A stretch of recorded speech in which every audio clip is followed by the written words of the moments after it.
नमस्कार, हमारे बिहार में आपका स्वागत है। मैं राहुल ओझा आपके साथ। पटना में जेडीयू के राष्ट्रीय पदाधिकारियों की बैठक है। पहले दिन 18 पदाधिकारी बैठक में शामिल हो रहे हैं। नेताओं के पहुंचने का सिलसिला चल रहा है। 29 अगस्त को राष्ट्रीय परिषद की बैठक होगी। मीटिंग में करीब 200 से ज्यादा पदाधिकारी शामिल होंगे।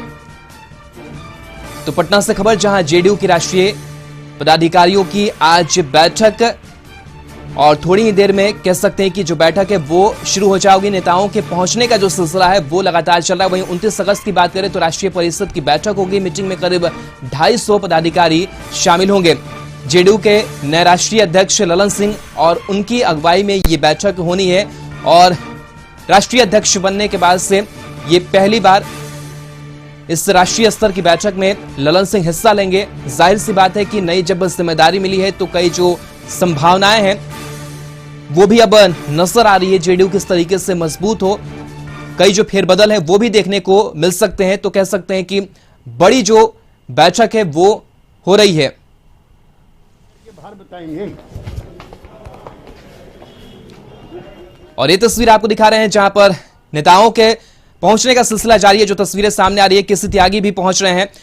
मरगूब हमारे साथ लाइव जुड़े हुए हैं। मरगूब, आज राष्ट्रीय पदाधिकारियों की बैठक है और ललन सिंह के राष्ट्रीय अध्यक्ष बनने के बाद से कहीं ना कहीं एक जो नया जोश है वो देखने को मिल रहा है। फिलहाल कैसी तस्वीरें देख पा रहे हैं, क्या कुछ वहां पर हलचल है? देखिए राहुल, निश्चित तौर पर सभी बड़े नेता आ चुके हैं। राष्ट्रीय अध्यक्ष ललन सिंह लगभग 2 घंटा पहले से ही जनता दल कार्यालय में मौजूद हैं। अभी केसी त्यागी आए हैं, उससे पहले उपेंद्र कुशवाहा हैं, कह सकते हैं कि बलियावी आए हैं उससे पहले, और दुलार चंद गोस्वामी आ चुके हैं। लगभग सभी बड़े नेता पहुंच चुके हैं। और अभी एक ये हम आपको दिखाना चाहेंगे, ये यहाँ है और यहाँ अभी महत्वपूर्ण कह सकते हैं कि यहाँ अंदर में जो नेता हैं वो बैठे हुए हैं। और फिलहाल कह सकते हैं कि अंदर में नेताओं के साथ उनकी बैठक चल रही है। और जो कुछ प्रमुख नेता हैं वो अंदर में बैठ करके मंत्रणा कर रहे हैं। ये आप देख सकते हैं, लाइव तस्वीर है। और उसके बाद कहीं ना कहीं कहा जा सकता है, देखिए ललन सिंह के साथ सभी लोग मौजूद हैं और सभी लोग बैठे हुए हैं। देखिए अब मीटिंग बस शुरू होने वाली है। कह सकते हैं कि राष्ट्रीय अध्यक्ष के साथ सभी लोग निकल रहे हैं। और कहीं ना कहीं कहा जा सकता है कि जिस तरीके से है, आप ये लाइव तस्वीर है, ये निकल रहे हैं ललन सिंह के, उपेंद्र कुशवाहा, सभी बड़े नेता यहाँ निकल रहे हैं और ये जा रहे हैं। देख सकते हैं आप, मीटिंग शुरू होने वाली है।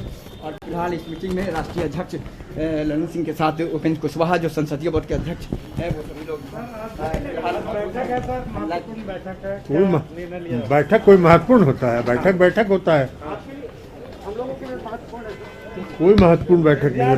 बैठक होता है। अब ये तो पर निर्णय क्या लिए जाएंगे ये आपको पहले कैसे बता दें? निर्णय होता है। संगठन से जुड़े हुए फैसले होंगे क्या? कोई संगठन से जुड़े हुए फैसले इसमें नहीं होता। देखिए ये लाइव तस्वीर हम आपको दिखा रहे हैं, जिसमें राष्ट्रीय अध्यक्ष ललन सिंह के साथ साथ उपेंद्र कुशवाहा सभी बड़े नेता जा रहे हैं। लाइव तस्वीर आप सीधे काटते रहिए, हम आपको दिखा रहे हैं। जनता दल कार्यालय से सिर्फ कशिश सूच में ये लाइव तस्वीर आप देख सकते हैं, जिसमें जनता दल के राष्ट्रीय अध्यक्ष ललन सिंह जी के साथ उपेंद्र कुशवाहा जी हैं, कह सकते हैं जदयू के संसदीय बोर्ड के अध्यक्ष हैं। फिलहाल केसी त्यागी वगैरह सभी पहुंच गए हैं और बैठक बस चंद सेकंड के बाद शुरू होने जा रही है। ये लाइव तस्वीर सिर्फ कशिश सूच पर आप देख सकते हैं, हम आपको दिखाना चाह रहे हैं। फिलहाल इस पूरे मामले में ललन सिंह ने कहा कि बैठक से पहले कुछ कहना मुश्किल है, लेकिन कोई राजनीतिक कोई संगठित मुद्दे पर बातचीत नहीं होगी और कोई बहुत बड़ा फैसला यहाँ होने की कोई संभावना नहीं है। देखिए यहाँ कह सकते हैं, ये देखिए बैठक के लिए जा रहे हैं ललन सिंह के साथ उमेश कुशवाहा, सभी बड़े नेता मौजूद हैं। 18 नेता इसमें रहेंगे और सभी लोग यहाँ जा रहे हैं। फिलहाल आप कह सकते हैं कि संजय झा देखे जा रहे हैं, केसी त्यागी जी जा रहे हैं, सभी बड़े नेता पहुंच गए हैं और फिलहाल अब बैठक शुरू हो रही है। ये लाइव तस्वीर आप देख सकते हैं सिर्फ कशिश न्यूज पे। फिलहाल यहाँ से देखिए ये किस तरीके से बैठक है, ये लाइव तस्वीर आप देख सकते हैं। फिलहाल कह सकते हैं जनता दल के राष्ट्रीय अध्यक्ष के साथ सभी बड़े नेता मौजूद हैं। हम आपको दिखाना चाहें, देखिए लाइव तस्वीर है, आप देख सकते हैं। देखिए राष्ट्रीय अध्यक्ष के साथ सभी बड़े नेता मौजूद है। सिर्फ कशिश न्यूज पे लाइव तस्वीर हम आपको दिखा रहे हैं। केसी त्यागी के साथ ललन सिंह, उपेंद्र कुशवाहा के साथ सभी लोग मौजूद हैं और कल की बैठक को लेकर के निश्चित तौर पर एजेंडों पर विचार हो रहा है। और फिलहाल यह देखा जा रहा है कि कहीं न कहीं किस तरीके से आज की बैठक में कई महत्वपूर्ण मुद्दों पर कह सकते हैं कि चर्चा होगी। और चर्चा के बाद कल राष्ट्रीय परिषद की बैठक में वो मुद्दे चर्चा रखा जाएगा और कल की बैठक में कई महत्वपूर्ण फैसले लिया जाएंगे। लालन सिंह ने कशिश से एक्सक्लूसिव बातचीत में यही कहा कि हम अभी नहीं बता सकते, लेकिन कई मुद्दे हैं, लेकिन संगठन के तौर पर कोई बदलाव नहीं होगा, ये उन्होंने संकेत दिया है। तो कहीं ना कहीं कहा जा सकते हैं कि पूरी लाइव तस्वीर हमने अपने दर्शकों को सबसे पहले कशिश न्यूज पर दिखा दी और लालन सिंह ने इस पूरे मामले पर कहा कि बहुत अहम बैठक है और आज की बैठक में कई मुद्दों पर चर्चा के बाद कल उन्हीं मुद्दों को लेकर के राष्ट्रीय परिषद की बैठक में चर्चा की जाएगी और चर्चा के बाद एक प्रेस कॉन्फ्रेंस के माध्यम से पूरे मामले की जानकारी दी जाएगी। बिल्कुल मरगूबा, कहीं ना कहीं एक चीज और भी सामने आ रही थी, खास करके आरसीपी सिंह और ललन सिंह को लेकर के कई जो चीजें वो सामने आई। हालांकि पोस्टर भी पटना की सड़कों पर देखे गए जिसमें नीतीश कुमार की एक तस्वीर देखने को मिली और संदेश देने की कोशिश की गई कि कहीं कुछ जो अनबन है वो पार्टी के अंदर नहीं है। तो उन तमाम चीजों को लेकर भी किस तरीके का जो माहौल है वो फिलहाल देखने को वहां पर मिल रहा है और इस बैठक से और क्या कुछ महत्वपूर्ण चीजें जो है वो सामने आ सकती हैं।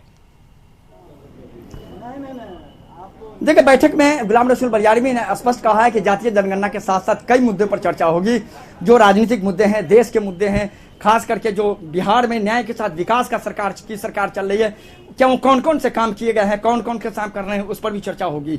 और नीतीश कुमार के जहां तक फोटो के बारे में आपने कहा कि जनता दल यू ने सभी विवादों को ही खत्म कर दिया है, सिर्फ नीतीश कुमार का फोटो लगा है, बाकी किसी नेता का नहीं है। अब पूरा विवाद लगभग खत्म हो चुका है, अब समाप्त हो चुका है। आप देख सकते हैं ये तस्वीर हम आपको दिखा रहे हैं, नीतीश कुमार जी का जो फोटो है, सेवा ही धर्म है, प्रकृति आवश्यकता की पूर्ति करती है परंतु लालच की नहीं, जनता दल यू का यह कहना है। और फिलहाल इस पूरे मामले में सबसे महत्वपूर्ण है कि बैठक शुरू हो गई है। राहुल जी, बड़ी खबर हम आपको दे दें, राष्ट्रीय अध्यक्ष ललन सिंह जी के नेतृत्व में राष्ट्रीय पदाधिकारियों की बैठक शुरू हो गई है जनता दल यू की।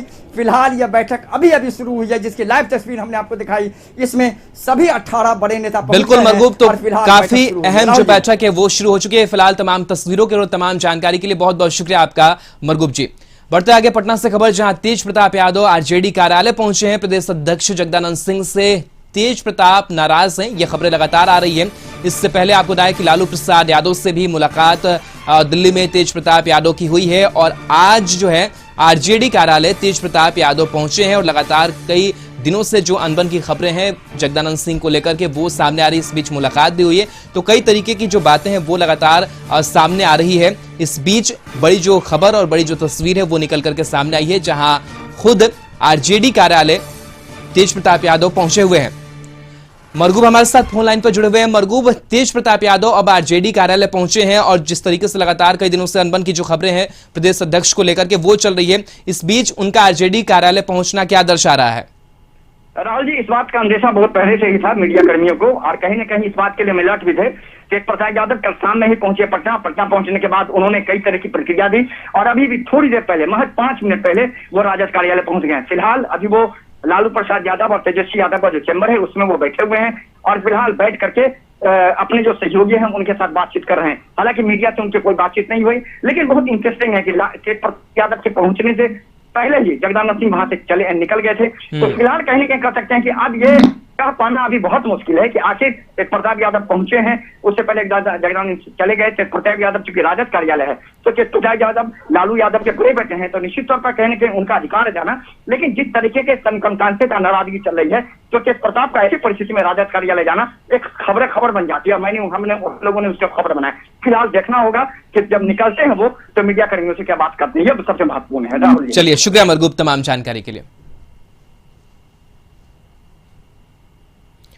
बढ़ते आगे सहयोग कार्यक्रम को लेकर उठ रहे सवालों पर मंत्री नीरज कुमार बबलू ने विरोधियों को जवाब देते हुए कहा कि विपक्ष को भी जनता दरबार लगाना चाहिए। दरअसल विपक्ष ने सवाल उठाया था कि बीजेपी के जनता दरबार में लोग नहीं आ रहे। इस पर उन्होंने कहा कि लोगों की समस्याओं का समाधान हो गया है, इसलिए भीड़ कम हो गई है। तो वहीं उन्होंने एक बार फिर जनसंख्या कानून का समर्थन किया। उन्होंने कहा कि जातीय जनगणना जनसंख्या कानून के बाद का विषय है। बिल्कुल काम हो रहा है और समस्याएं जब कम हो जाएगी तो ऑटोमेटिक है कि भीड़ कम हो जाएगा। जब लोगों का समस्या का समाधान हो जाएगा, तुम लगा के करो भाई, तुमको भी तो मैंडेट मिला है, तुमको भी जनता चुन के भेजी, तुम भी लगाओ, तुम भी समस्या का समाधान करो, पता चले किसके यहाँ ज्यादा समस्या का समाधान होता है। जातीय जनगणना लोगों का अपना अपना पसंद है, जिनको पसंद है वो अपना काम कर रहे हैं। मेरा मानना है कि जातीय जनगणना से पहले इस राज्य में, इस देश में जनसंख्या विस्फोट हुआ है और जनसंख्या नियंत्रण कानून इस देश में बनना चाहिए। उसके बाद कोई और जातीय जनगणना होता रहे, कोई दिक्कत नहीं, पहले जनसंख्या नियंत्रण तो करे। जातीय जनगणना पर जेडीयू नेता केसी त्यागी ने कहा है कि सभी दल इसके पक्ष में हैं, इसलिए जातीय जनगणना होनी चाहिए। वहीं उन्होंने इस मामले में बीजेपी की तरफ से विरोध की बातों को खारिज किया है। स्टैंड पहली क्लियर कर चुकी है, 2 बार बिहार की विधानसभा से ये प्रस्ताव पास हो चुका है और अभी एक all party delegation Nitish ji के नेतृत्व में मिल चुका है। उड़ीसा के मुख्यमंत्री इसको सपोर्ट कर चुके हैं, महाराष्ट्र में हो चुका है। ये समय की मांग है। जब आप पशु पक्षी और जानवरों की जनसंख्या इकट्ठा कर रहे हो तो आदमियों की इकट्ठा करने में क्या दिक्कत है? बीजेपी के मंत्री लगातार ये बोल रहे हैं बीजेपी इसके साथ है। बीजेपी के deputy chief minister Tarkeshwar Prasad ji ने कहा है कोई दिक्कत नहीं है। उनके नेता सुशील मोदी जी ने कहा है। मुंडे जी उनके पिछड़ी जातियों के सबसे बड़े नेता थे, उन्होंने कहा है। प्रधानमंत्री ने भी 27% का ओबीसी छात्रों को रिजर्वेशन दिया है। रुकेंगे एक ब्रेक के लिए, जल्द हाजिर होते हैं।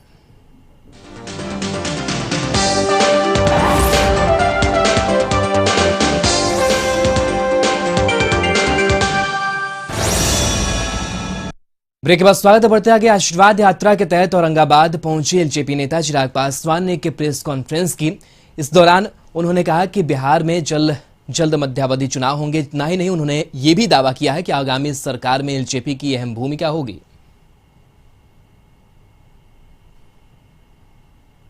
चुनाव की अपेक्षा रख रहे हैं, उनको स्वयं इस बात की जानकारी है कि कभी भी मध्यावधि चुनाव बिहार में होंगे और इसका कारण है कि जिस तरीके से गठबंधन के भीतर ही एक अंतर्द्वंद चल रहा है।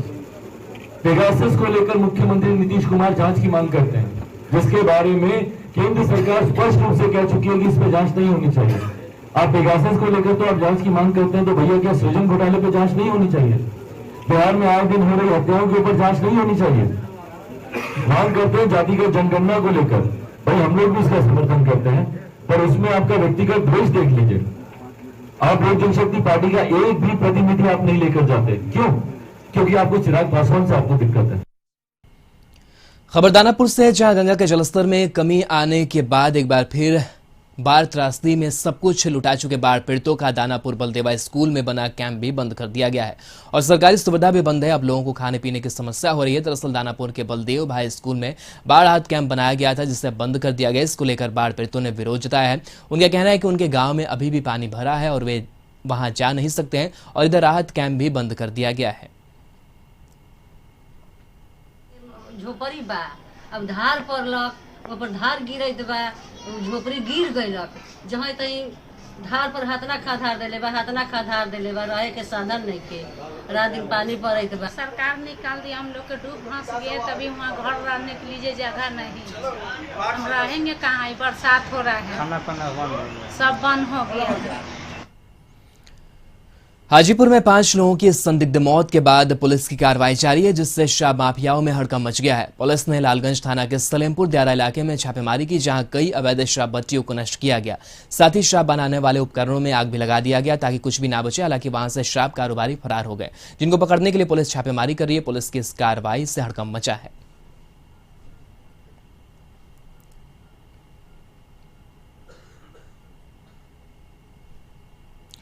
पटना में चेन स्नेचिंग के बड़े गिरोह का पर्दाफाश किया गया है। पुलिस ने गिरोह के मुख्य सरगना समेत कई सदस्यों को गिरफ्तार किया है। गिरोह के मुख्य सरगना का नाम सूरज है, जो पटना के कई इलाकों में इस तरह की घटनाओं को अंजाम दे चुका था। खास बात यह है कि वह चेन स्नेचिंग एक ही बाइक और एक ही टी शर्ट पहनकर कई इलाकों में करता था। पुलिस ने इसी आधार पर उस पर निगरानी रखना शुरू किया और फिर से उसे गिरफ्तार कर लिया गया। इस गिरोह में कई ज्वेलरी दुकानों के भी शामिल होने की आशंका है। बताया जा रहा है कि वो चेन लूटकर इन्हीं दुकानदारों को बेचता था। शातिर इतना था कि चेन के साथ साथ कई अन्य सामान जो लूटता था, उसके लिए इसने फर्जी बिल प्रिंट करा कर रखा था और उस बिल के माध्यम से ऑनलाइन बेच देता था। पटना के पुलिस के अधिकारी ने कहा कि हाल के दिनों का चेन स्नेचिंग करने वाले गिरोह का सरगना सूरज ने पुलिस की नाक में दम कर रखा था और 1 महीने के कठिन प्रयास के बाद इसके और उसके साथियों की गिरफ्तारी हुई है। इन सभी केसेस को हम लोग जब इन्वेस्टिगेट कर रहे थे तो इसमें एक बहुत ही ज़्यादा डेस्परेट अपराधकर्मी हम लोग को दिख रहा था, जो अकेले एक सिंगल मोटरसाइकिल थी उसकी, पैशन मोटरसाइकिल। उस मोटरसाइकिल से इसने लगभग 1 दर्जन से ऊपर छिनतई की और अक्रॉस द सिटी पत्रकार नगर से लेकर राजीव नगर तक जहाँ मौका मिलता था ये करता था। 2-3 दिन का गैप लेके फिर निकलता था, करता था।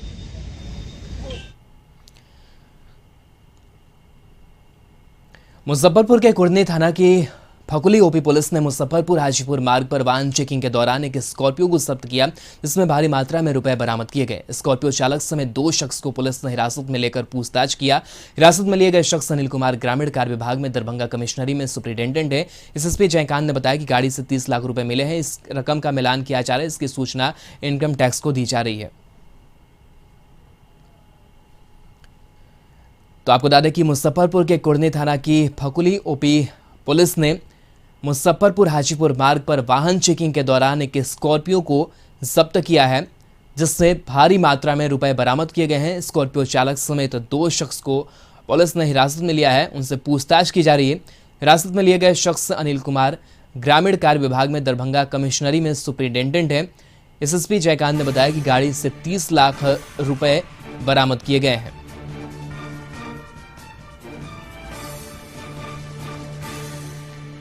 तो मुजफ्फरपुर से खबर, जहां अधिकारी की गाड़ी से लाखों रुपए बरामद किए गए हैं। पुलिस पूरे मामले की छानबीन करने में जुटी हुई है। ग्रामीण विभाग के अधिकारी हैं अनिल कुमार, जिनकी गाड़ी से 30 लाख रुपए बरामद किए गए हैं। आखिर इतने रुपए लेकर ये कहां जा रहे थे, इन तमाम चीजों की छानबीन की जा रही है।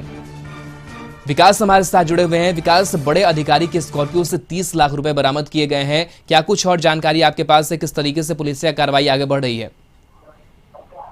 मुजफ्फरपुर हाजीपुर मार्ग पे आज सुबह में पुलिस वाहन जांच कर रही थी। इसी क्रम में एक स्कॉर्पियो को जब्त किया गया है जी। तलाशी के क्रम में तकरीबन 30 लाख रुपए के आसपास बरामद की गई है। इसकी जानकारी एसएसपी मुजफ्फरपुर जयकांत ने दिया है। साथ ही 2 लोगों को पुलिस ने हिरासत में लिया गया। हिरासत में लिए गए एक शख्स इंजीनियर बताया जा रहे हैं, जो ग्रामीण कार्य विकास विभाग दरभंगा में पोस्टेड है। फिलहाल पुलिस तफ्तीश कर रही है। चलिए, शुक्रिया विकास तमाम जानकारी के लिए। उत्तर प्रदेश के मऊ में बिहार एसटीएफ के साथ उत्तर प्रदेश एसटीएफ की टीम ने 2 दिन पहले छापेमारी करके हथियार की अवैध फैक्ट्री का भंडाफोड़ किया था। पिछले 24 घंटे की जांच में इस बात की जानकारी मिली है कि इस फैक्ट्री को चलाने में 3 महिला भी शामिल थी, जो मऊ की ही रहने वाली हैं। जांच में ये भी खुलासा हुआ है कि यह हथियार बिहार जाने वाले थे। एसटीएफ को अंदेशा है कि इन हथियारों को पंचायत चुनाव के लिए भेजा जाना था, जिसकी जांच चल रही है।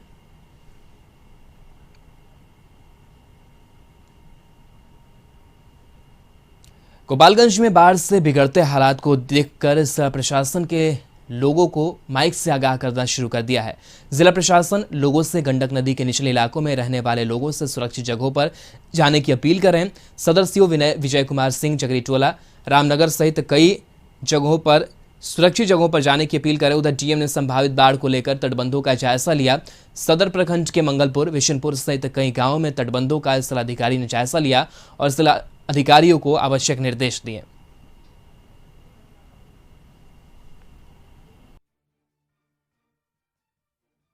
पानी बना खेत में जायदाद बा, आना कुछ बा तो दिक्कत आदमी का नहीं खे।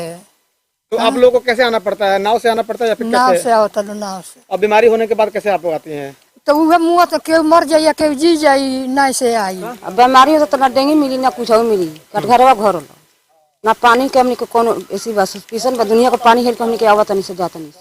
तो कितना दिन से परेशान है आप लोग? 7 साल हमने गए हो गए 7 बरस से। 7 साल हर साल बाढ़ में हर एक साल जुड़ना पड़ता है। कटिहार के अहमदाबाद प्रखंड के 14 पंचायत बाढ़ से त्राहिमाम है। हालांकि जिस रफ्तार से अहमदाबाद प्रखंड के 14 पंचायत में बाढ़ का पानी प्रवेश किया था, अब वह धीरे धीरे घटने लगा है। लोगों ने राहत की सांस ली है, लेकिन निचले इलाके के लोगों को अभी भी कई समस्याओं का सामना करना पड़ रहा है। बाढ़ का पानी घर में घुसे रहने के कारण लोगों को घर में मचान बनाकर रहना पड़ा है। सुदूर ग्रामीण इलाकों तक सरकारी राहत नहीं पहुंच पाने के कारण लोग किसी तरह बाढ़ की दुश्वारियों के बीच सत्तू पीकर दिन गुजार रहे हैं। जान जोखिम में डालकर ट्यूब के जुगाड़ वाले नाव से मवेशियों को चारा दे रहे हैं। ऐसे में लोग सरकारी मदद की आस लगाए बैठे हैं। नहीं किया है तो बच्चा के पानी पिलाते हैं, इधर पानी पिलाता है, यही पानी पिलाते हैं। खाना पीना क्या करेगा? छत्तू मत्तू रोटी। सरकारी कोई सुविधा क्या पाया? कुछ नहीं पाया। कुछ नहीं मिला है? प्लास्टिक वगैरह नहीं। नहीं मिला। बेतिया के मझौलिया में नेपाल से छोड़े गए लाखों क्यूसेक पानी और शुक्रवार से हो रही लगातार बारिश के चलते सिगरना नदी के पानी में उफान आ गया है। नदी के बढ़ते जलस्तर को देखकर तिरवाह इलाके के रहने वाले लोग डरे हुए हैं। इसके अलावा भारी बारिश के चलते पूरे प्रखंड क्षेत्र में जल जमाव हो गया है। लोगों को आवाजाही में भारी परेशानियों का सामना करना पड़ा है। सबसे बुरी हालत मझौलिया के प्रशासनिक अधिकारियों के दफ्तर और निवास की है। मझौलिया के बीडीओ पैजू कुमार मिश्रा के आवास पर जल जमाव हो गया। यहाँ पैदल चलना भी मुश्किल है।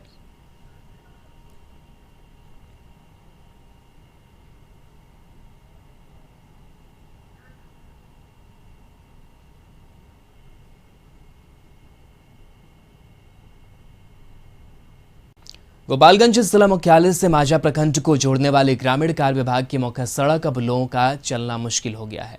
सड़कों पर अब बड़े बड़े गड्ढे बन गए हैं। बारिश की वजह से गड्ढे में पानी भर जाने से लोगों को जान जोखिम में डालकर सड़क पर चलना पड़ा है। सड़क पर बने गड्ढे आए दिन हादसों को निमंत्रण दे रहे हैं। इसके निर्माण के लिए स्थानीय लोग कई बार स्थानीय विधायक और सांसद से लेकर जिला प्रशासन तक से गुहार लगा चुके हैं, लेकिन अब तक मरम्मती नहीं हो पाई है।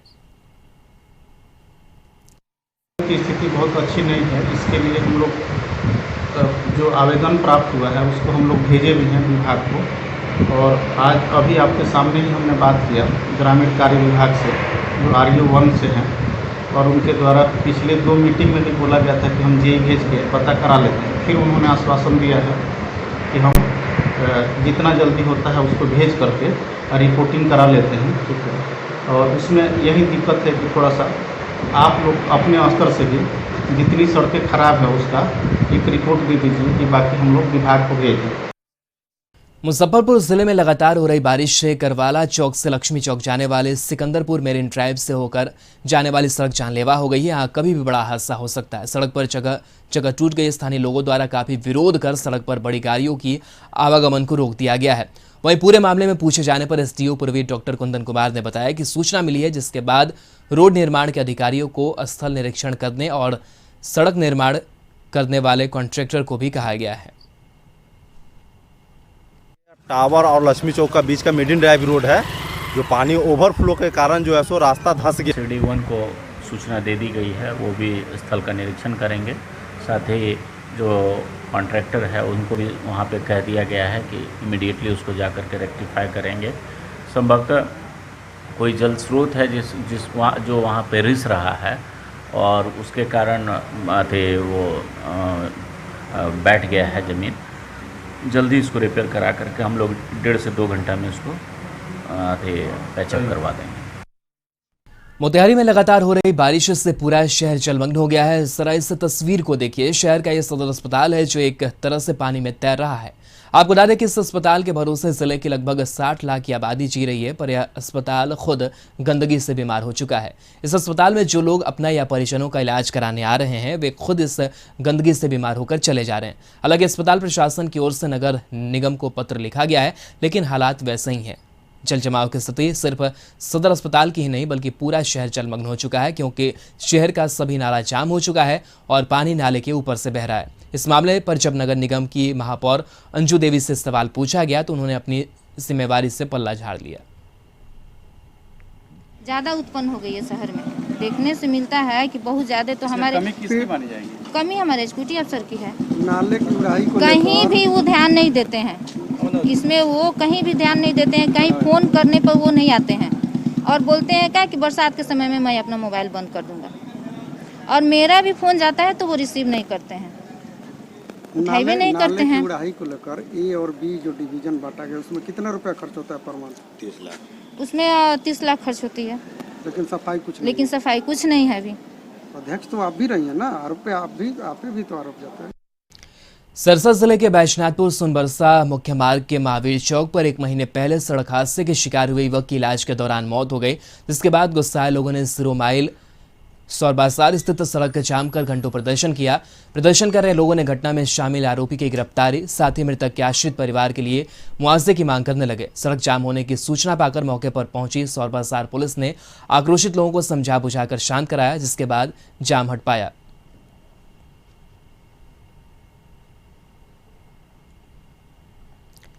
सीतामढ़ी जिला मुख्यालय डुमरा के एसपी आवास के पास डुमरा प्रखंड क्षेत्र के सैकड़ों लोगों ने NH-77 को घंटों जाम रखा। साथ ही साथ डुमरा अंचल के सीओ को आक्रोशित लोगों ने घेर लिया। आक्रोशित लोगों की मांग थी कि इन्हें प्रखंड कार्यालय परिसर में पॉलीथिन मिलना था, लेकिन अंचलाधिकारी की लापरवाही के चलते पॉलीथिन का वितरण नहीं हुआ, जिससे नाराज लोगों ने NH-77 को जाम कर दिया। बाद में समझाने बुझाने के बाद किसी तरीके से जाम को डुमरा थाना पुलिस ने खत्म करवाया। इसके साथ इस बुलेटिन में इतना ही। नमस्कार।